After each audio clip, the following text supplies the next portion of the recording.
Tired of juggling endless messaging apps and feeling like your business communication is a total mess? Let's fix that. Today, I'm going to walk you through exactly how to sign up for Wati, the platform that will streamline your WhatsApp communication and level up your customer engagement.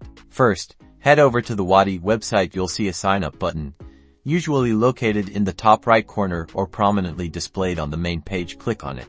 Now you'll land on the registration form. Make sure to fill out all the required fields carefully. This usually includes your full name, a valid email address, your phone number, and a strong, secure password. Double-check everything to avoid any typos. When creating your password, aim for something complex, using a mix of uppercase and lowercase letters, numbers, and symbols. A strong password protects your account and your customer data. Before hitting that sign up button, you'll likely see a checkbox to agree to Wati's terms and conditions and privacy policy. Take a moment to read through these documents. Understanding these policies ensures you're using the platform responsibly.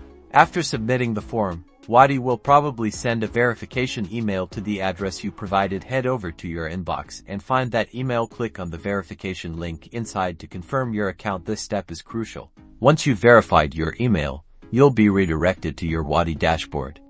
From here, you can start exploring the platform's features, connecting your WhatsApp Business API, and setting up your team. Finally, take some time to fill out your profile information in the settings section. Adding details like your business name, profile picture, and other relevant information helps personalize your account and make it easier for your customers to connect with you.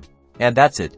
You're all set up with your new Wati account. Now you can start building stronger customer relationships and streamlining your WhatsApp communication. Happy messaging.